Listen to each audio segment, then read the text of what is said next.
Buenas noches, vamos esperando que se vaya sumando la gente, disculpen por la tardanza. Bueno, me voy presentando. Mi nombre es Julián Legaspi. Ahí veo que está solo mi nombre. Soy consultor en transformación digital y mejora de procesos. Así que me encuentro dando también una diplomatura en lo que es esta temática que vamos a estar hablando hoy, en transformación digital, dentro de la Secretaría de Extensión Universitaria, en la Universidad Tecnológica. Y bueno, para hablar un poco del tema de transformación digital, decidimos hacer un pequeño webinar, ¿sí? Va a durar aproximadamente 1 hora. Ahora les voy a contar un poco más de cómo va a ser la mecánica. Y acá para presentar la temática me está acompañando mi colega Alexander López, también ingeniero acá de la casa, docente de la universidad y también consultor en temas de digitalización. Así que, bueno, sin más, gracias por haberse sumado, acá los que están por Zoom y los que están por Facebook también, muchas gracias por participar. Como vamos a irlo presentando, vamos a ir hablando un poco de los temas, ¿sí? Los que estaban en la presentación del webinar. Y más o menos la idea es que dure alrededor de 1 hora, y los últimos minutos van a ser para consultas y preguntas que nos quieran hacer al equipo docente. Así que vamos a arrancar. Alex, ¿va bien tu conexión? Perdón, tuve un pequeño inconveniente. Ya me puedo conectar, temita de conectividad. Ok, Pero genial. Bueno, ya te presente, disculpa. dale, muchas gracias. Bueno, es un placer estar con ustedes. Como les dijo Juli seguramente, porque me lo perdí. Bueno, mi nombre es Alexander López, soy ingeniero industrial de la casa. Trabajo también en mi vida profesional, digamos, por fuera de la facultad, porque me desempeño también en la Casa de Estudios, en la Secretaría de Cultura y Extensión, donde se dictan estos cursos. Me desempeño como consultor en procesos de transformación digital y digitalización en general, muchos de esos compartidos con Julián. Así que, bueno, parte también del cuerpo docente de la diplomatura. Y bueno, la idea es un poco dejarles esta visión de, de lo que a nosotros respecta, enfoca el mundo de la transformación digital a través de este webinar. Bárbaro, gracias Ale por la presentación. Un segundo, ok. Bueno, empezamos con esta consulta, ¿no? ¿De qué estamos hablando cuando hablamos de transformación digital? Esta es una temática que viene siendo cada vez más relevante en el mundo de las organizaciones, tanto privadas como públicas, en las últimas 2 o 3 décadas, y que particularmente en los últimos años tomó un empuje muy grande, ¿sí? Como habrán visto a nivel internacional, las empresas mayor valoradas a nivel internacional son empresas mayoritariamente de software, y todos en nuestras organizaciones hoy en día vemos cómo las nuevas tecnologías se van metiendo en nuestros procesos, en nuestro día a día, como trabajadores y como consumidores también, viendo las redes sociales, el comercio digital, etcétera, cómo estamos cada vez interactuando más con la tecnología. Lamentablemente el año pasado surgió un tema que es de conocimiento de todos, que fue el surgimiento de la pandemia del COVID, y particularmente en el mundo de la transformación digital, a muchas organizaciones terminó empujándolos a tener que transformar algunos de sus procesos. Lo primero con lo que estaremos pensando tendrá que ver con el teletrabajo, ¿sí? Empezar a tener reuniones por Zoom, empezar a trabajar desde nuestras casas, quizás cosas que no tienen que ver con interacciones con nuestros compañeros, ¿sí? O compañeras, sino interacciones con el cliente, ¿sí? Y si bien obviamente es algo muy lamentable todo lo que estuvo sucediendo, desde el punto de vista de la transformación digital, ayudó a que muchas organizaciones decidan encarar proyectos de este estilo, ¿sí? Entonces, cuando hablamos de transformación digital, vamos a la siguiente filmina, nos referimos a un cambio de las organizaciones, ¿sí? Que tiene que ser, por un lado, tanto tecnológico, ¿sí? Cambio desde el lado de los procesos de las organizaciones, y un cambio cultural, ¿sí? Todos estos cambios nos ayudan a crecer como organizaciones, potenciando nuestras habilidades personales, ¿sí? Nuestras habilidades conjuntas, comunitarias, con tecnología y software. ¿Qué es lo que buscamos? Bueno, se busca principalmente, si bien hay un montón de encuadres por los cuales nosotros podemos definir en dónde vamos digitalizando procesos o cómo, hay dos ejes principales que tiene la transformación digital.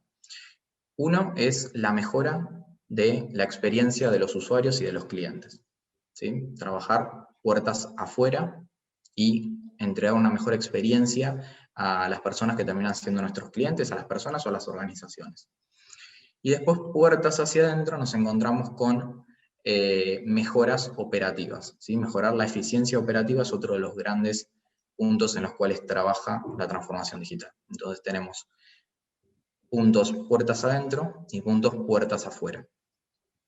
¿Cómo vamos a lograr esto? Bueno, por medio de relevar, ¿sí? Conocer mejor la organización, dónde son nuestros puntos de, como los llamamos, los puntos de dolor, dónde son los puntos donde generamos un gran impacto por medio de digitalizar, mejoramos nuestros procesos y nuestras actividades. Y siempre las estrategias de transformación digital tienen que estar alineadas con una estrategia de negocio, ¿sí? Nosotros esto lo recordamos siempre que podemos. Primero nos tenemos que hacer las preguntas de el negocio, las necesidades, los objetivos, y después las preguntas sobre la tecnología, ¿sí? Las tecnologías tienen que responder a necesidades que tengamos y no ser, ¿sí? Cuestiones que las adoptamos porque, no sé, lo escuché en YouTube o lo vi que la competencia lo empezó a utilizar, entonces yo hago lo mismo, sigo, ¿sí? Sino que tienen que responder a las necesidades de la organización. Y entonces, ¿cómo vamos a empezar a trabajar? Bueno, una de las cosas más complicadas es priorizar cuáles son los puntos en los cuales queremos trabajar. Entonces lo que buscamos siempre es otorgar un mejor valor a nuestros procesos y al producto que entregamos o los servicios que entregamos. Entonces hay un gran foco en el valor. Estos procesos tienen que estar alineados con nuestra estrategia de negocio y tenemos que buscar una armonía entre las herramientas, que pueden ser desde muy poco complejas hasta muy complejas y muy difíciles de implementar, con lo que nosotros como organización necesitamos, ¿sí?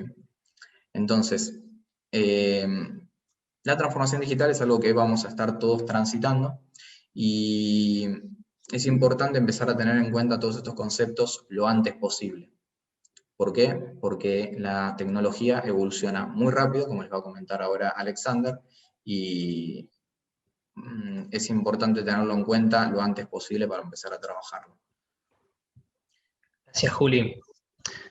Bueno, cuando hablamos de la tecnología que soporta los procesos de transformación digital, hablamos del sentido más amplio, ¿no? De tecnología. Estamos hablando de tanto procesos, metodologías, como cuestiones que están comúnmente asociadas a la tecnología, como el software o cuestiones relacionadas con la automatización. Nosotros acá hacemos un ejemplo porque hay 3 ítems que nos enfocan unas tasas de crecimiento que nos evidencian cómo avanza la tecnología. Estamos hablando de la capacidad de procesamiento, en el caso de los procesadores, el ancho de banda de las comunicaciones, telecomunicaciones, y la capacidad de almacenamiento. Tienen distintas leyes de, digamos, de duplicación o de crecimiento, pero podemos decir en todos los casos que el crecimiento es exponencial. Queremos decir con esto es que hay una tasa de duplicación cada X cantidad de tiempo. Más o menos podría referenciarse las 3 en un año, no es específico, pero lo que nos hace pensar esto es que no podemos predecir o situarnos desde un pensamiento lineal para tratar de entender la tecnología que soporta los procesos de transformación digital. Lo evidenciamos con estos 3 ejemplos, pero lo podemos ver en todos los tipos de tecnología que contamos.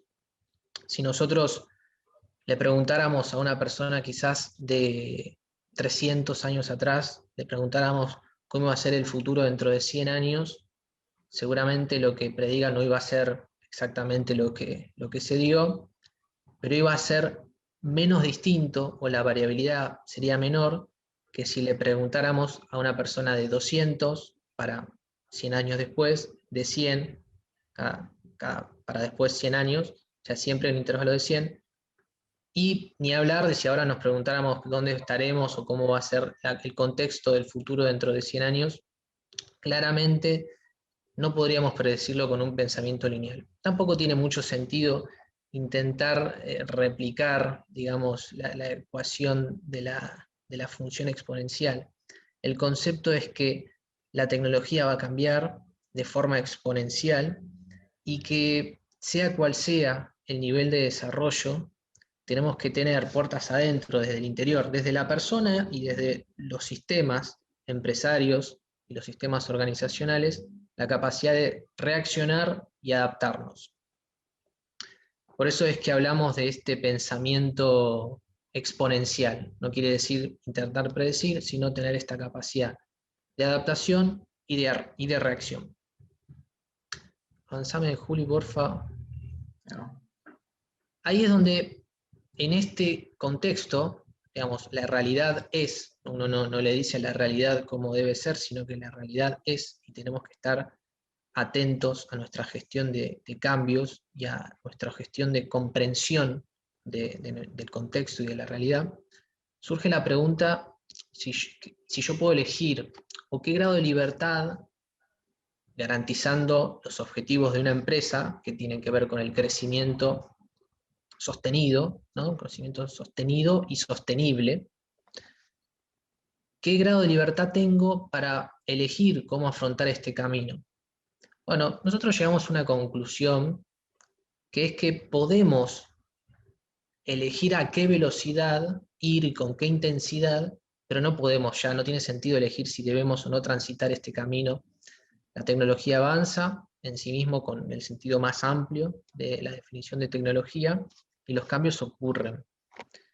Es una verdad absoluta que tenemos que adaptarnos, las empresas deben hacerlo, y la respuesta de esto está en la elección de a qué velocidad y con qué intensidad recorre el camino. Esto está muy alineado con lo que dijo Julián anteriormente, de que el proceso de transformación digital responde a agregar valor a los procesos y a la estrategia de negocio. Acá estamos hablando de que los procesos de transformación digital deben ser medidos en cuanto a su rentabilidad. Entonces, ir demasiado rápido, vamos a hacer una abstracción de lo que es rápido, ¿no? O ir demasiado intenso para un proceso que no esté quizás alineado con la estrategia o que no agregue el valor que se espera, no nos reditúe en la empresa de la manera que esperamos. Por eso, el estudio del proceso de implementación de una transformación digital debe contemplar exactamente a qué velocidad y con qué intensidad. Bueno, eso se da en la definición del alcance de objetivos y luego de las herramientas que voy a utilizar para soportar mi proceso.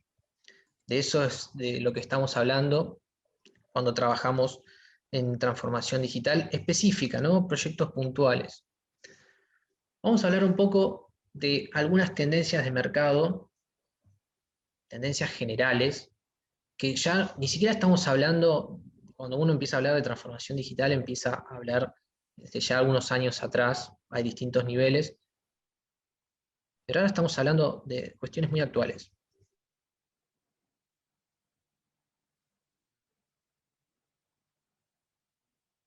Estamos viendo acá un gráfico, en este caso es porcentaje de crecimiento. Voy a ir un poquito más lento porque sé que se escucha un poquito mal. Ahí va. Este gráfico se ve porcentaje de crecimiento en ventas, en el alcance de Estados Unidos, de e-commerce versus las ventas totales. Vemos entre el año 2019 y 2020 hay un pequeño crecimiento en las ventas totales, pero si analizamos específicamente cuántas de esas ventas son explicadas por e-commerce, el crecimiento ahí realmente, si analizamos la tendencia anterior, es exponencial. Esto nos habla de una orientación de consumo. Fíjense, ahora entrando ya a datos de la Argentina, hablamos de un crecimiento de un 124% según la Cámara Argentina de Comercio Electrónico, en lo que respecta al comercio electrónico de Argentina, y una preferencia de los consumidores en lo que es la entrega a domicilio versus la entrega o retiro en el punto de venta.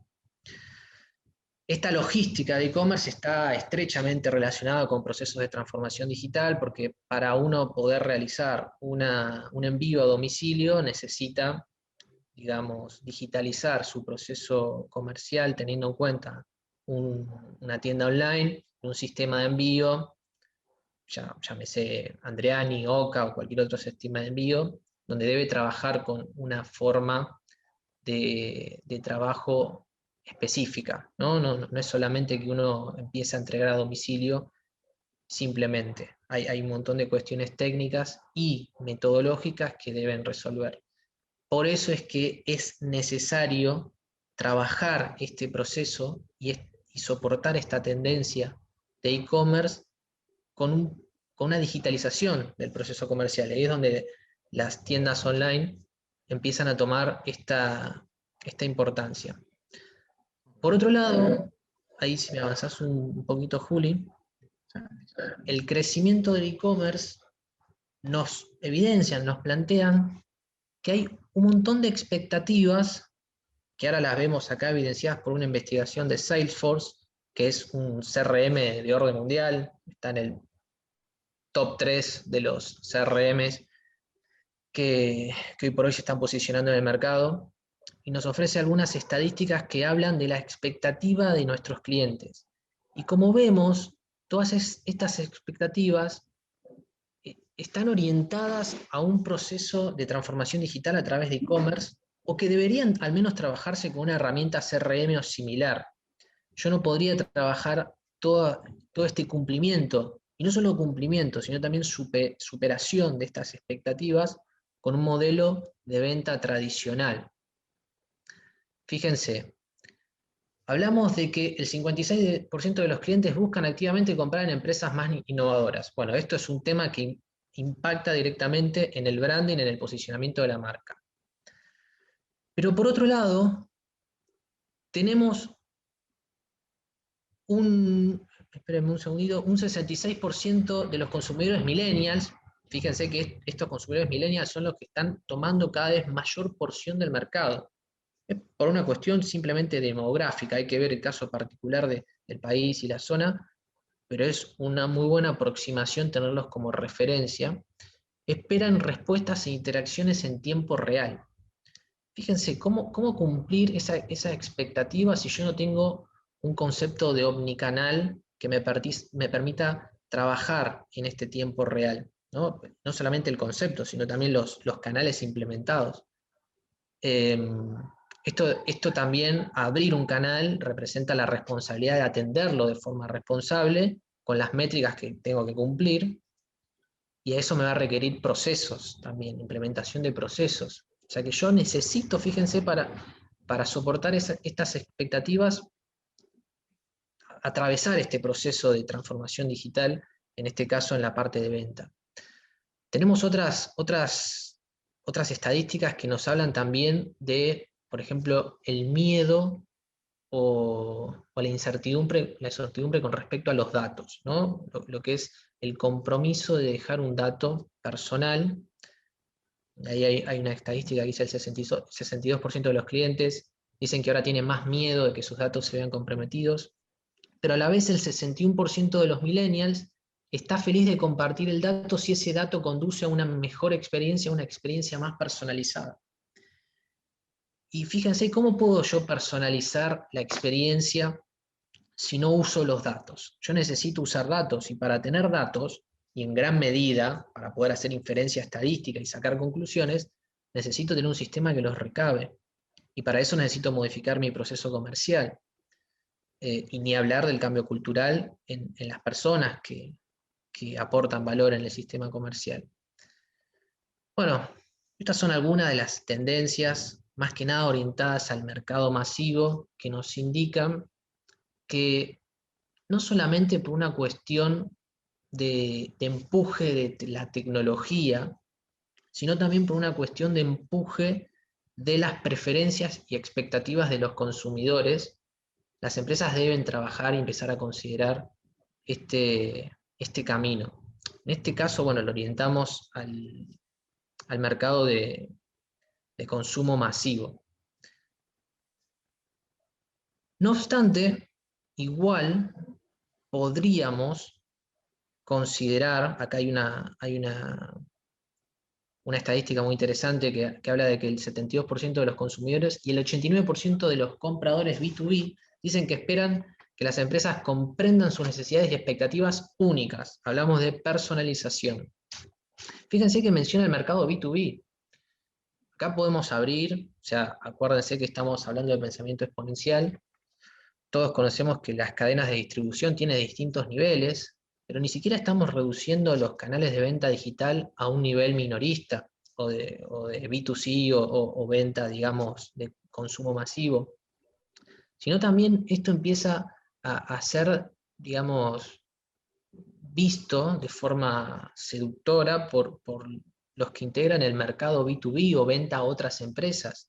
Las otras empresas requieren también por ejemplo, un e-commerce o alguna plataforma de pedidos, no solamente por la digitalización y por la cuestión comercial, sino también por los datos que se le pueden brindar, por las estadísticas, por el respeto y la aplicación de los contratos de venta, ¿no? Yo puedo tener un software que directamente aplique penalizaciones y multas sin que esté una persona revisando. O sea que hay un montón de usos que también se podrían disparar para el mercado B2B y se ponen en juego las funciones de cada uno de los canales de distribución. O sea, acá hay que tener la mente abierta que esto puede llegar a empezar a venir.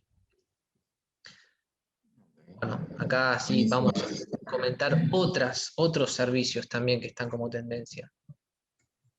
Buenísimo el ejemplo y me encanta los comentarios que hiciste sobre el mercado B2B. Algo que hemos notado y que creemos es que dentro de las organizaciones que trabajan con este modelo, donde sus clientes son otras organizaciones, muchas veces existe la idea de que lo más importante es poder entregar un producto más barato.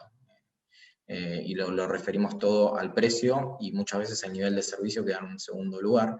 Y cuando hablamos del nivel de servicio, todo lo que tiene que ver con las herramientas digitales lo influye en gran medida, ¿sí? Las expectativas que tienen las organizaciones respecto de la digitalización de sus proveedores. Y hablando de la digitalización de los proveedores, nos encontramos con que una de las tendencias marcadas en el mercado hoy en día es el incremento de las plataformas, ¿sí? De los servicios llamados SaaS, ¿sí? Esto viene de un acrónimo en inglés que significa software como servicio, y básicamente son plataformas digitales que nos permiten tener acceso a un montón de aplicaciones, ¿sí? A un lugar donde almacenar nuestra información y funciones para nuestras actividades del día a día dentro de un software. La tendencia es a trabajarlo en la nube, ¿sí? Entonces, todos estos software que nosotros utilizamos para nuestras gestiones diarias los podemos trabajar desde cualquier lugar, ¿sí? En el cual nos encontremos. ¿Cuáles son algunas de las grandes ventajas que ofrecen los sistemas SaaS? ¿Sí? Es que tienen un menor costo. Hace quizás 20 años atrás nos encontramos con una organización que quería empezar a trabajar teniendo registros digitales de su producción, por ejemplo, o de su contaduría. Muchas veces se tendía a lo que era un desarrollo personalizado. Se contactaba gente del mundo del software, ¿sí? Desarrolladores, háganme un sistema que me permita llevar, no sé, la contabilidad de mis productos como temas que tengan que ver con impuestos, AFIP, etc. Y hoy cada día se está cambiando mucho más hacia utilizar servicios digitales SaaS que ya vienen prearmados para que la mayoría de las organizaciones puedan trabajar sobre eso, ¿sí? Y ya tener aplicaciones y funciones preestablecidas que se adaptan, ¿sí? Como vamos ahí en otra de sus grandes ventajas, se adaptan a la mayoría de las organizaciones. Están orientadas a tener una mejor experiencia del usuario, que cuando hablamos de usuario nos referimos a la gente de la organización en sí, que va a estar operándola día a día, ¿sí? Cuando ya se ofrece un buen nivel de servicio en respecto a lo que es la funcionalidad y las actividades que podemos realizar ahí adentro, nos encontramos con que para que la gente lo lleve de una manera amena y de una manera ágil necesitan cosas como por ejemplo una interfaz intuitiva. ¿Sí? Entonces muchas de las organizaciones hoy van a eso. De hecho, una organización internacional, que es de las más prioritarias en el mundo de la digitalización, que se llama Gartner, ¿sí? Una organización estadounidense que hace muchos proyectos de investigación respecto de lo digital, suele medir a las organizaciones, a estos SaaS, respecto de el nivel de funcionalidad versus la experiencia, ¿sí? Del usuario, de nuevo hablando del usuario, las personas que lo están operando. O sea, fíjense que lo ponen en una dimensión similar a qué nivel de funcionalidad nos da para trabajarlo y que las personas sepan cuando van a solicitar, ok, cuál sería el software que mejor se adapta a nuestro tipo de servicio, a nuestro tipo de producto, puedan medir ambas cuestiones, ¿sí? Entonces, por dar algunos ejemplos, ¿sí? Hoy en día, en el mundo del software, como que nos encontramos en varias clasificaciones respecto de la necesidad que estos software tratan de cumplir en nuestra organización. ¿Sí? Nos encontramos con los famosos sistemas de gestión, donde llevamos nuestra contaduría, ¿sí? Nuestra generación de comprobantes, facturas, etcétera, así como la contabilidad de nuestros productos si tenemos productos físicos, donde tenemos registros de las personas que trabajan con nosotros. Nos encontramos con software del tipo Business Intelligence, ¿sí? Que nos permiten tomar información de otras plataformas digitales y generar gráficas, ¿sí? Tableros de comando, donde nosotros podemos hacer seguimiento de nuestros principales KPIs. También nos encontramos con software que nos permiten almacenar nuestra información, trabajar con mailing, plataformas de ventas, ¿sí? Tiendas digitales, etc. Entonces, para todos estos casos nos encontramos hoy en día en el mercado con innumerables cantidad de proveedores. Y siempre, casi siempre van a haber proveedores que se adapten a nuestra necesidad, ¿sí? ¿A qué vamos con esta presentación del crecimiento de los SaaS en el mercado? Uno de los mitos que nos gusta atacar, ¿sí? O tratar de romper tiene que ver con que la digitalización es algo más de organizaciones grandes, ¿sí? Y después vamos a volver a hablar del tema un poquito más adelante. Pero para pymes, que por ahí no cuentan con un gran presupuesto para digitalizar, quizás piensan que sus necesidades no pueden cumplirlas con lo que disponen. Y la realidad es que muchas de estas cuestiones ya están resueltas por software que se encuentran en el mercado, que quizás no son tan caros de implementar, o muchas veces incluso ofrecen versiones gratuitas, en las cuales es simplemente tener el costo de adaptar nuestros procesos, implementarlos y empezar a utilizarlos, ¿sí? Vamos a encontrarnos con diferentes situaciones, pero hay que tener en cuenta de esta idea de que quizás lo que nosotros necesitamos ya se encuentra ahí, ¿sí? Entonces, tanto en lo que es digitalización a nivel software, también estamos viendo un aumento en lo que son en la adopción de tecnologías de las que nosotros llamamos tecnologías 4.0 o de alto nivel. Entonces, acá, Alex, si querés comentarnos un poco del gráfico que estamos viendo. Dale, gracias, Juli. Sí, lo que estamos viendo es un roadmap o un camino, digamos, generalizado, en este caso es por un estudio de la empresa IBM, que habla como de tres horizontes o de tres grandes etapas cuando uno recorre la adopción de estas tecnologías 4.0. Antes que nada hablemos de lo que son las tecnologías de Industria 4.0. Están muy relacionadas con lo que es la industria y la manufactura, no tanto, está muy relacionadas con el servicio, pero por detrás hay una cuestión de fabricación y tiene que ver básicamente con la interconexión de equipos, tanto sea equipo-equipo, y la interpretación de los datos que brindan los equipos, ahí sería hombre-equipo, flujos de trabajo automatizados. Primero hablemos de automatizados y después vamos a agregar con cierta inteligencia o con una capacidad cognitiva. Y por otro lado, bueno, aplicación de inteligencia artificial para la mejora de esos flujos de trabajo.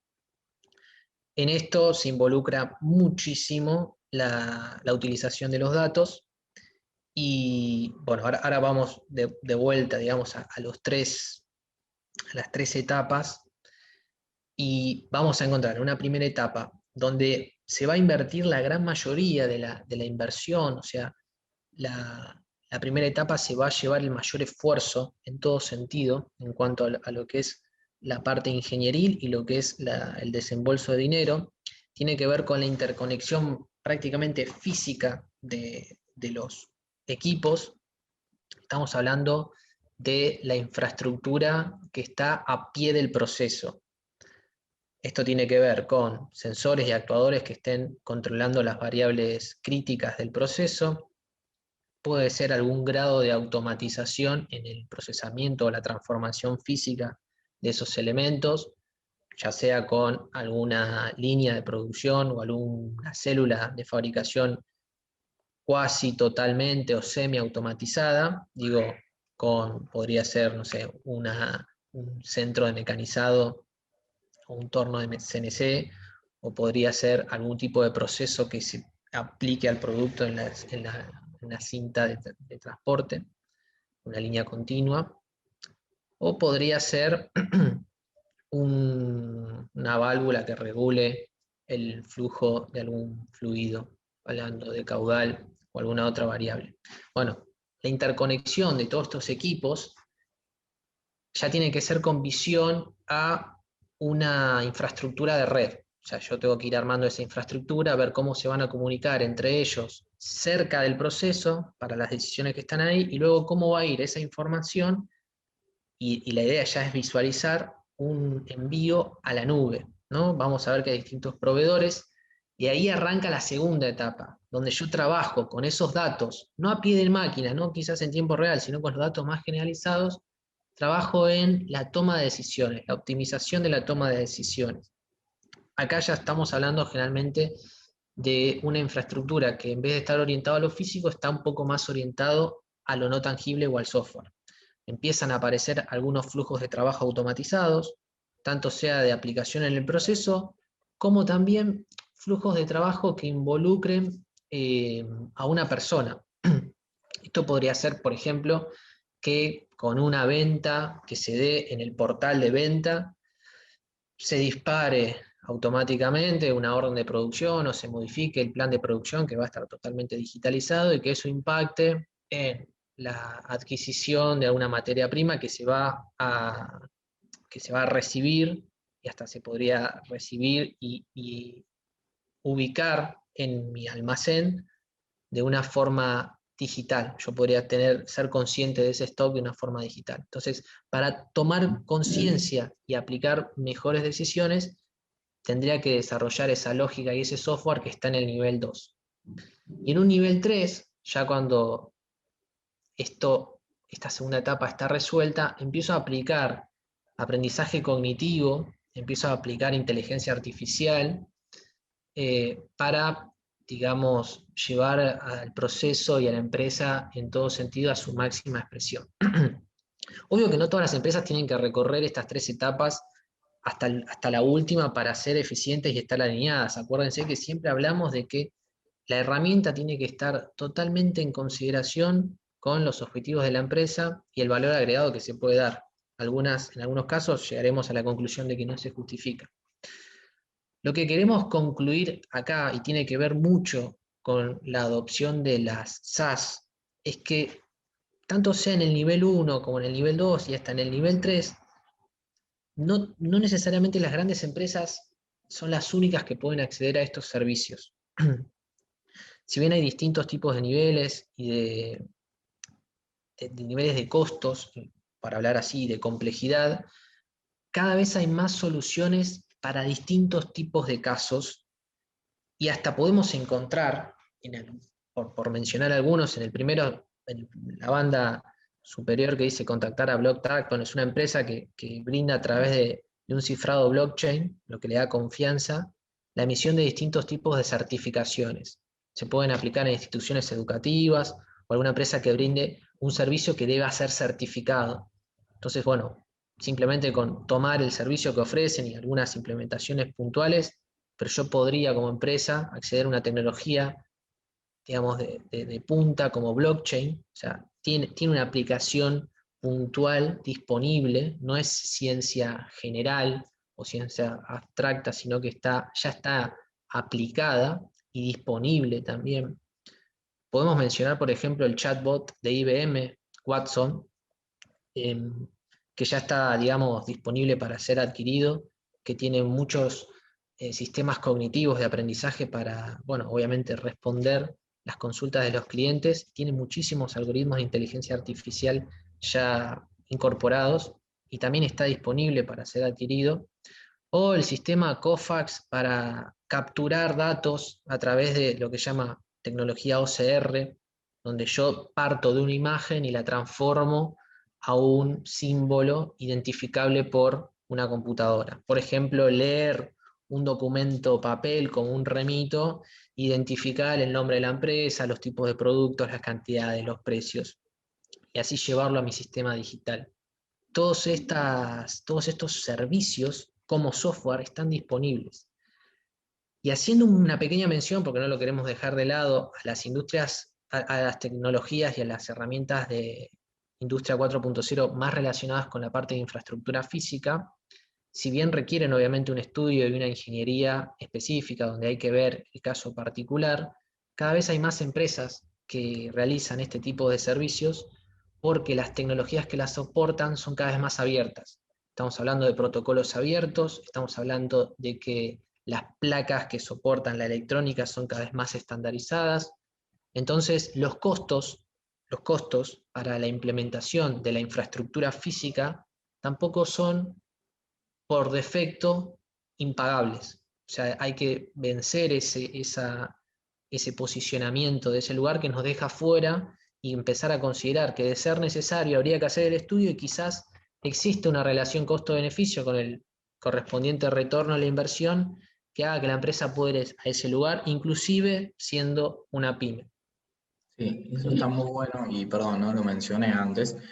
Por ahí empezamos ahí a hablar un poco de Industria 4.0 y no hicimos como una breve introducción de qué era, por ahí para algunos de nuestros, las personas que asistieron al webinar no están familiarizadas con el concepto, pero lo que se llama Industria 4.0 son tecnologías de alto nivel que están dándole forma a lo que estamos transitando ahora, que es la cuarta revolución industrial.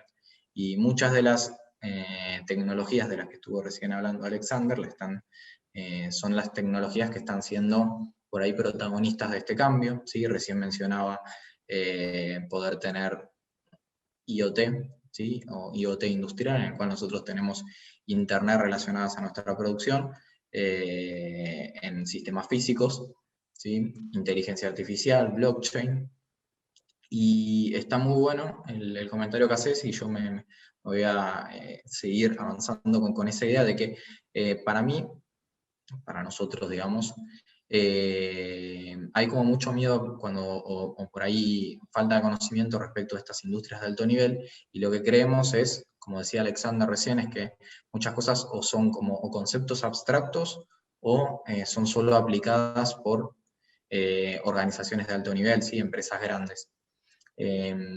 Acá lo que estoy mostrando, ¿sí? Les recordará la imagen de los lápices que vimos hace un par de minutos atrás. Lo que vemos es el desarrollo del mercado de inteligencia artificial en los últimos años. ¿Sí? Como vemos, está creciendo nuevamente de una manera exponencial. De acá en adelante, obviamente, son datos teóricos, ¿sí? Son datos estimados de cómo se piensa que va a crecer, pero incluso estos datos, ¿sí? Para el año 2020, que fue anterior el estudio, se quedaron cortos respecto a lo que terminó siendo realmente el mercado. Entonces, nos encontramos con que hay una gran presencia, un aumento de la presencia de la inteligencia artificial en nuestras vidas, ¿sí? Y nosotros interactuamos con la misma todos los días, ¿sí? Como podría ser en el caso que comentaba recién Alexander, de un chatbot, o en cualquier caso en el cual nosotros nos encontramos en una red social, ¿sí? Y vemos anuncios, vemos publicaciones que consideran que nosotros vamos a encontrar relevantes. Detrás de todo eso hay inteligencia artificial. Entonces me dirán, ok, Julián, pero Instagram, que es la persona, que es la organización detrás de elegir esos anuncios, o Google, o lo que sea, son todas empresas muy grandes, ¿sí? Y es normal que inventan este tipo de tecnologías. Pero son accesibles para también organizaciones pequeñas o medianas. Y acá hacemos como una rebobinado a lo que comentábamos recién hace 2 minutos, que tiene que ver con las plataformas que ya vienen armadas para la utilización de los usuarios, ¿sí? Entonces, de la misma manera que encontramos software, en los cuales nosotros simplemente buscamos la manera de adaptar nuestros procesos a lo que la herramienta ya nos provee, lo mismo estamos encontrando en el mundo de la inteligencia artificial, ¿sí? Donde muchas organizaciones dicen, nosotros no queremos generar una inteligencia artificial que le sea solo funcional a una empresa petrolera grande o a una empresa de distribución grande que sabemos que la van a estar utilizando día a día, sino plataformas donde empresas de todos los tamaños, ¿sí? Organizaciones de todos los tamaños puedan adaptar su información y procesarla por medio de inteligencias artificiales en una plataforma, ¿sí? De esta manera nos encontramos con que la inteligencia artificial se está metiendo en un montón de industrias, y particularmente una donde vemos que está creciendo bastante es, y donde históricamente tiene una gran inferencia, es en lo que tiene que ver con las ventas, el marketing y la atención al cliente, ¿sí? Se estima que hoy en día, lo habrán visto, estamos por ahí teniendo que resolver algún trámite online o contactarnos con el servicio al cliente, ¿sí? Con atención al cliente de alguna empresa, y nos encontramos chateando con un bot en vez de con una persona.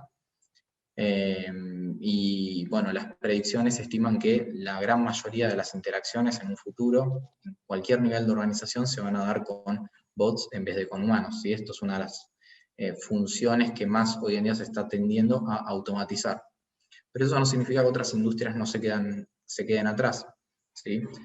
Recién acá Alexander comentaba el caso en el cual nosotros utilizamos inteligencia artificial integrada con nuestros procesos, tanto físicos, ¿sí? como esos procesos físicos están interactuando con nuestros sistemas digitales, ¿sí? Y en el medio de todo eso, una vez que nos encontramos con un nivel de integración alto, como una etapa avanzada, ¿sí? En lo que se ve acá en este diagrama, nos podemos encontrar que podemos mejorar aún más nuestros procesos con inteligencia artificial. Entonces en el sector de la manufactura también se está imponiendo bastante. En el sector financiero, cada vez que nosotros utilizamos nuestras tarjetas de crédito, hay computadoras analizando de manera automatizada cómo son los gastos que estamos haciendo, ¿sí? Tanto para prevenir por ahí estafas, en el caso de que por ahí nos roban la tarjeta de crédito y empiezan a haber compras que salen de lo que nosotros utilizamos, como por ahí para también conocernos como consumidores y poder asociarse con organizaciones que provean los productos que a nosotros nos interesan, ¿sí? Este crecimiento, que lo estamos viendo en nivel gráfico, es importante tenerlo visto, porque si nosotros por ahí no conocemos que existen plataformas o software basados en inteligencia artificial que ya pueden trabajar sobre nuestras necesidades, lo que va a pasar es que nos vamos a terminar quedando atrasados con esto a medida que avance, ¿sí? Para el mundo de ventas, por ejemplo, ¿sí? Por dar un ejemplo bastante sencillo, nos encontramos con software que procesan toda nuestra información de ventas por medio de inteligencia artificial y nos dan mejores datos o información para que nosotros la analicemos. Antes mencionábamos a Salesforce, ¿sí? El CRM, Y particularmente ellos tienen una inteligencia artificial llamada Einstein, ¿sí? Que les permite analizar en mayor profundidad toda esta información y darnos mejores datos o predicciones para nuestra toma de decisiones.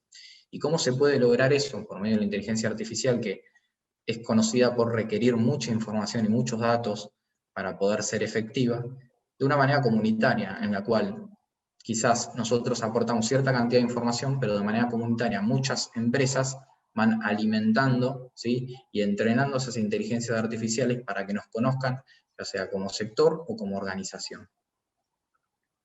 Entonces, haciendo de nuevo este hincapié en lo que tiene que ver con la transformación digital en pymes, nos vamos a encontrar que existen herramientas de muchos tipos, ¿sí? Desde software de gestión más aplicados, como los que mencionamos al principio, hasta tecnologías de alto nivel. Y la pregunta que nos vamos a empezar haciendo es, yo estoy en mi organización todos los días y noto puntos de mejora o cosas que sé que se podrían mejorar en gran medida por medio del software y la digitalización, ¿sí? Cómo trabajamos a partir de eso y decimos, ok, ¿dónde es que yo debería comenzar? ¿Sí? ¿Cómo priorizamos? ¿Cómo encontramos un punto de partida? Una herramienta que nos parece bastante interesante y que existen varias en el mercado hoy en día, ¿sí? Son los índices de desarrollo digital o los índices de transformación digital, ¿sí?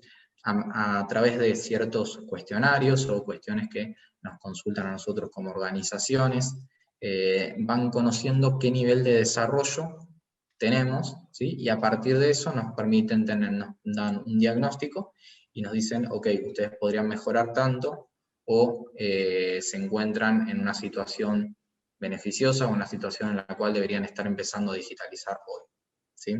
Este tipo de preguntas incluyen cosas como cuánto estamos invirtiendo, sí, no a veces a nivel numérico, porque esto varía exponencialmente de organización a organización, pero sí si nosotros hoy en día estamos, por ejemplo, invirtiendo en plataformas digitales, o si estamos invirtiendo en ciberseguridad, o si tenemos planificado trabajar con inteligencia artificial el día de mañana, ¿sí?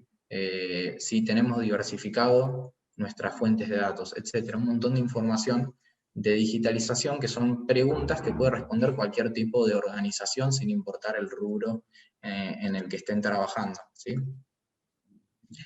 A modo de ejemplo nomás, una de estos índices de transformación digital que se hizo bastante famoso en el último tiempo es el de Dell, ¿sí? Esta es una empresa que fabrica computadoras, entre un montón de otras cosas, y desarrollaron este índice, ¿sí? De desarrollo digital, en el cual por medio de unas quizás 20, 25 preguntas, nos van perfilando respecto de nuestro nivel de desarrollo digital. Y a partir de eso, nos comparan con la media del mercado, una cosa que nos parece bastante interesante, ¿sí? Así que si les interesaría, es algo que quizás lo pueden completar en 10 minutos, conocen la información de su organización, pueden tener ahí un primer vistazo de en qué situación se encuentra, ¿sí? Pero generalmente nosotros tenemos, ¿sí? Del día a día, estando en nuestras organizaciones, una noción de cuáles son los mayores puntos en los cuales influenciaría la digitalización o dónde podríamos tener ganancias robustas por medio de la digitalización. Y aún así nos encontramos en esta situación de incertidumbre, de qué priorizar, qué no priorizar. Para poder afrontar estos proyectos y definir objetivos y después implementar tecnologías a partir de esos objetivos, existen metodologías de trabajo. Entonces, ahora acá mi compañero Alexander va a hablar un poco de esta metodología que proponemos, llamada PDM. Gracias, Juli. Sí, bueno, nosotros nombramos esta metodología PDM, bueno, obviamente por sus siglas, que en español sería, bueno, metodología de digitalización de procesos. Y lo que tratamos de hacer es garantizar, sea cual sea el proyecto de transformación digital que nos estemos enfrentando, sea muy complejo o sea poco complejo, sea en una pyme o sea en una empresa grande, una empresa mediana, garantizar el éxito. Y hablamos de éxito refiriéndonos a las características de la primer filmina, ¿no? De que agregue valor, que sea armónico con la complejidad y que esté alineado con la estrategia. Que obviamente sea real, ¿no? Que se pueda cumplir. Para esto tenemos que definir objetivos y priorizar. Tenemos que trabajar de forma ordenada y necesitamos un marco de trabajo. Nosotros en esta metodología que planteamos tratamos de utilizar lo mejor de varias metodologías que son totalmente muy válidas y se pueden complementar y usar en mayor o menor medida. Estoy hablando de, bueno, metodologías más de un orden o un enfoque ágil y otras metodologías de un enfoque más tradicional. Y lo que tratamos es de, bueno, unificarlas en esta. Tenemos una especie de cóctel entre agilidad y metodologías tradicionales, donde garantizamos, por ejemplo, un espacio para la definición del alcance y de objetivos, pero utilizamos técnicas de mapeo que tienen que ver específicamente con lo que es gestión por procesos, lo que es la ciencia de la gestión por procesos. Tratamos de mapear primero de forma general y de alto nivel el proceso y después de forma particular para entender el potencial digital, o sea, las herramientas que se podrían implementar, para luego medir ese valor agregado futuro proyectado y empezar con la etapa de implementación. Ahí en la etapa de implementación nos vamos a apoyar muchísimo en las metodologías ágiles, eh, porque necesitamos generar estos sprints o estas iteraciones para lograr la mayor funcionalidad en el menor tiempo posible y que esto sea real. No obstante, luego de cada sprint vamos a poner metodológicamente una etapa de estandarización para asegurar que los resultados obtenidos se puedan generalizar en todo el proyecto, afianzar para no volver hacia atrás y ser la base para la próxima iteración o mejora tecnológica. Por eso ahí tenemos la flechita. Sin entrar en tanto detalle, lo que queremos destacar de acá es que en este tipo de proyectos, eh, digamos, la mayor parte del trabajo, más allá de la herramienta en particular, las personas o el equipo, es la metodología. El soporte metodológico es lo que va a garantizar que se cumplan distintas cuestiones que deben cumplirse en la implementación y eso va a reducir en muchísima medida el riesgo de no llegar a los objetivos del proyecto. Bueno, Juli, ¿querés comentar un poquito cómo es nuestra propuesta? Sí, entonces, bueno, para cerrar un poco, ahora vamos a dejar un espacio para consultas. Brevemente les vamos a comentar que todos estos temas hablados hoy en un sentido muchísimo más amplio y con un contenido mucho más desarrollado, nosotros los trabajamos en lo que es una diplomatura, en el marco de una diplomatura dentro de la Secretaría de Extensión, ¿sí? Esta diplomatura se llama Diplomatura en Transformación Digital. Pueden buscarla en Google, seguramente van a encontrar, Diplomatura en Transformación Digital, UTN o SCEU, ¿sí? Por las siglas de la Secretaría. Y particularmente en esta diplomatura empezamos con temas que tienen que ver con digitalización en general, ¿sí? Más o menos sigo un esquema como el de la clase hoy, hablamos de temas de digitalización y marcos de trabajo, ¿sí? Y temas bien académicos respecto a lo que es la digitalización. Seguimos con una etapa de conocimiento de herramientas, donde hablamos tanto de herramientas software más de aplicación específica como herramientas de las tecnologías 4.0 y terminamos con toda una parte dedicada a la metodología de implementación, ¿sí? En la cual vemos este método de implementación muchísimo más explayado, ¿sí? Nosotros lo dividimos en 7 etapas y cada parte la vamos explicando de una manera mucho más, bueno, mucho más explayada, ¿sí?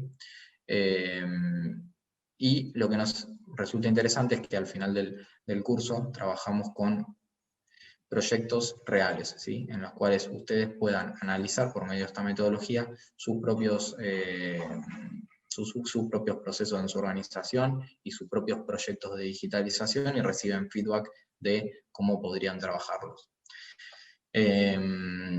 Sí, porque nosotros creemos mucho en lo que es la aplicación, ¿sí? Sacar las cosas de los marcos teóricos, que son muy importantes, obviamente, en el recurso académico, pero poder llevarlo a conocimientos reales de aplicación en nuestras organizaciones, ya sea como personas que trabajan como en un rol de agente de cambio dentro de su propia empresa, en la dirección, o consultores que quieren agregar valor a los servicios que le entregan a sus clientes por medio de conocimientos de herramientas digitales. Entonces, la diplomatura va a estar empezando el día 14 de abril, y bueno, pueden buscarla en su momento, pueden googlearla y bueno, nada, sumarse si les interesa.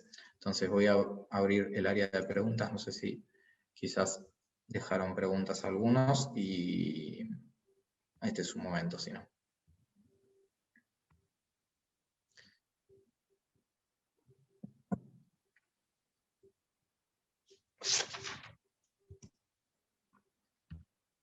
Bueno, genial. Estamos justo en hora, nos pasamos 5 minutos, discúlpenme que se vea que yo ingresé tarde, pero perfecto, entonces ya por hoy vamos a ir cerrando. Muchísimas gracias, Alex, por haber estado acá acompañándonos, por tu exposición. Y bueno, les mando un saludo a las personas que lo están mirando desde Facebook o acá desde Zoom. Hasta luego. Hasta luego, muchas gracias.